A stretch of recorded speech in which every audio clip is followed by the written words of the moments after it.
السلام عليكم ومرحبا بكم وصفة لنا ان شاء الله يا ربي كامل تكونوا بخير بصحة جيدة وعافية. قبل ما نبدا نقول لكم بسم الله والصلاة والسلام على رسول الله وعلى آله وصحبه اجمعين. ان شاء الله يا ربي كامل تكونوا بألف خير ان شاء الله. واللي راه مريض نقولوا الله يشافيك كما احنا رانا مرض، الله يشافينا ويعافينا. البرد راكم عارفين راه داير فينا حاله. كانوا عندي خواتاتي وقلت نشارك معكم هذه البسطيله الفرديه جد رائعه بالدجاج والبصله، سهله وبنينه. يلا معايا ونقول لكم فرجه ممتعه لهاد البسطيله، ونتمنى انكم تجربوها ما تبخلوش علينا باعجابكم فضلا وليس امر. يلا معايا ونبداو على بركه الله. بسم الله. هنا عندي كميه على حساب افراد تاع العائله دجاج. عندي 3 بصلات متوسطين قطعتهم جوينحات. راني نقول لكم عندي 3 بيضات، عندي تتبيله الدجاج، فلفل اسود والملح، هادو اللي نستعملهم في البسطيله تاعنا. يلا هنا عندي كميه من الزيت حوالي هكا واحد 4 كاس زيت. نضيف ملعقه كبيره تاع السمن. نحتاجو الزيت حتى نعرفوا باللي البصل يشرب الزيت عليها. ضفتها هكذا كما راكم تلاحظوا. ونضيف ملعقه كبيره تاع السمن، قلت لكم يعطي بنه للدجاج تاعنا. هنا الدجاج قلت لكم على حساب افراد تاع العائله. خلي هذا السمن تذوب على نار قليله ونروحوا نقطعوا الدجاج تاعنا. هنا عندي حوالي ثلث نصاف تاع الصدوره تاع الدجاج، قطعوا هكا قطع كبيره كما راكم تلاحظوا. والصوره راني يعني التعريف بطبيعه الحال.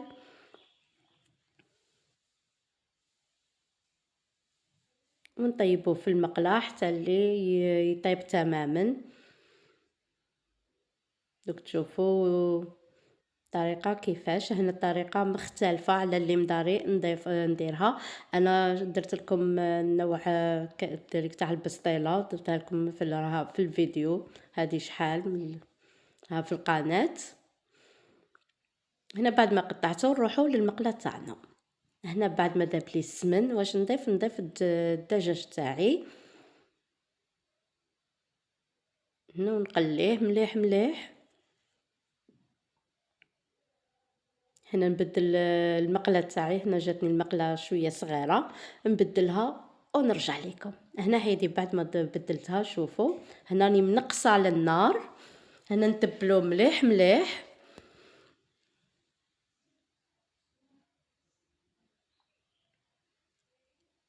هنا نضيف له ملعقه صغيره تاع الملح، نضيف له فلفل اسود ونخلط ونخليه يدبل كي بدي ياخد داك التتبيله داك الاحمرار تاع الدجاج تاعنا. بعد ما يتحمر ماشي يتحمر تماما، يدخلوا الطياب شويه. ونضيف البصل تاعنا اللي مقطعاته جوانح. قلت لكم عندي 3 حبات بصلات متوسطين قطعتهم جوانح، ونضيفهم مع الدجاج تاعنا باش يرفد البنه. البصل يرفد بنة الدجاج والدجاج يرفد بنة البصل. هنا ضفت الملح ملعقة صغيرة، كذلك ملعقة صغيرة فلفل أسود، وتتبيلة الدجاج حوالي ملعقة كبيرة لأنه التتبيلة تاع الدجاج تعطينا نكهة خاصة للبسطيلة تاعنا. هنا كما راكم تلاحظوا نخليها تتبل تماما ونرجع لكم. هنا هو دا نخلط مليح مليح، لازم تخلطوها. هنا بعد ما تتبل نرجع لكم. هنا هي دي بعد ما دابا تشوفوا البصله كي دبالت، شوفوا الدجاج بعد ما طاب.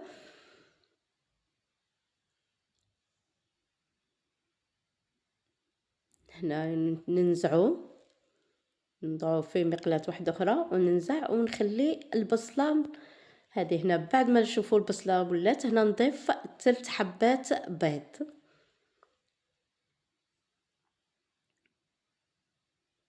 هنا 3 بيضات نمزجهم مع البصله باش تعطينا ديك كيما نقولوا تجي البسطيله تاعنا مشمخه، تجي ما شاء الله. هنا بعد ما يطيب البيض نضيف له ملعقه كبيره من المعدنوس ولا كميه من المعدنوس كما تحبوا نتوما، يجي ما شاء الله. ونعاود كي نخلي هنا ينتبل مليح نضيفوا الجبن اللي يعطيها كذلك. عندكم جبن مبشور استعملوه، عندكم جبن تاع المعلبات استعملوه. انا كان عندي تاع المعلبات استعملته وجات ما شاء الله البسطيله تاعنا جات بنينه وما جاتش ناشفه تبارك الله. هنا نمزج كامل المكونات.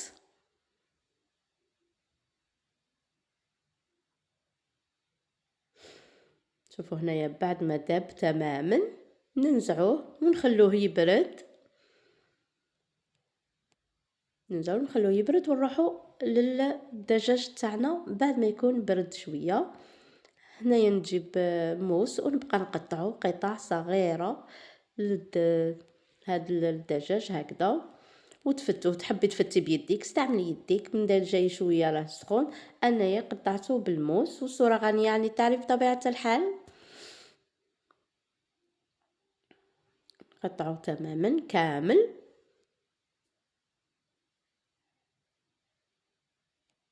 وشوفوا طايب، ماشي تقولوا لا ما طابش، هو شوفوا ها هو داني نوري لكم طايب ويتفتت تماما بسهوله.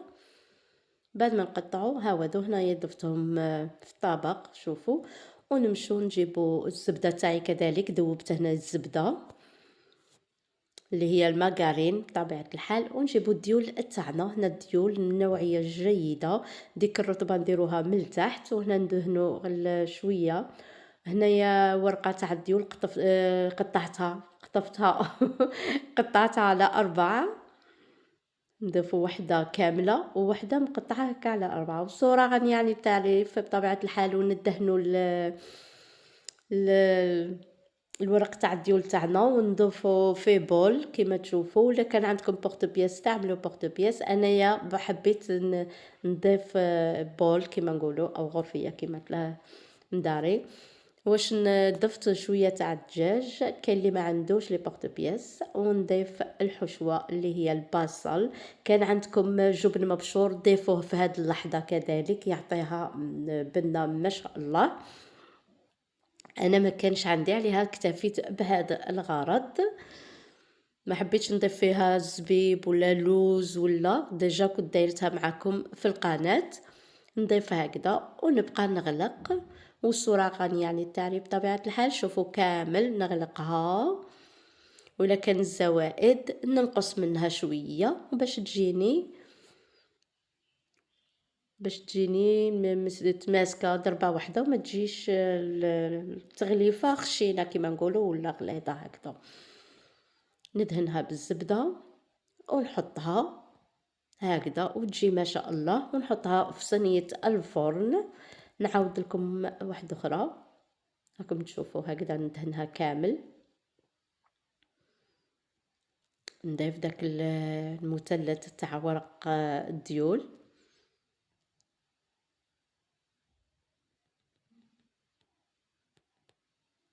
لازم نستعملوا الزبده باش تجينا التحميره بالزبده، هي اللي تحمر لنا الورقه تاع الديول وما تتكسرش صدقوني، ما يتفتت ما والو. راح نطيبها وتشوفوا. وهنايا درت قليل من الدجاج. نعاود ديك البصله قلت لكم الا كان عندكم زعما اي مكسرات ولا تحبوا تضيفوها ضيفوها معليش، بس انا اكتفيت بهذا الغرض. ما حبيتها لا حلوه، ما حبيتهاش ما كاش عندي الفرماج. هي من الاحسن ديروا لها الفرماج تجيكم ولا اروع بالفرماج البسطيله صدقوني تجي بنينه. راني نجيب لكم الانواع تاع البسطيله اللي تحبوا تضيفوا. راني دايره البسطيله تاع السمك هنا هكذا ونبقى نلف فيها والصوره غنيه يعني تعرف طبيعه الحال. تطويوها تماما وتقلبوها وتجي ما شاء الله. هنا بعد ما خلصتهم هنايا شوفوا واحد وضفتهم في صينيه الفرن. ندخلها طيب على 200 درجه. بعد ما طيب نرجع لكم نوري لكم. شوفوا هنا بما دهنتها شوفوا جات ما شاء الله. هنايا يدي بعد ما طابت تبارك الله نخليها شويه تهجع كما نقولوا تدفر ونولوا تشوفوها في طبق التقديم. هيا دي جات هنا ما شاء الله زينتها بالزيتون مع سلطه تبارك الله. هنا شوفوا جات ما شاء الله. هنا اختي راح تقسم لكم وحده، شوفوا ما يتكسر الديول ما والو، جات ما شاء الله. وماشي كيما نقولوا كيما يقول لك راه يجي كيما نقولوا الديول راه يجي كي حاشا نعم تربي بلاستيك، هو لا لا مقرمشه طريه بنينه. راني نحفزكم ونتمنى لكم تجربوها وما تبخلوش علينا باعجابكم. هنا كنا صايمين عليها، ما حبيتش ندوقها لكم، ما ندوق لكم ونوري لكم البنه والقوام تاعها جد رائعه. كلكم دمتم في رعايه الله وحفظه، الى فيديو اخر ان شاء الله، ومع السلامه حبيبتي. سلام، شاهدكم في الجنه.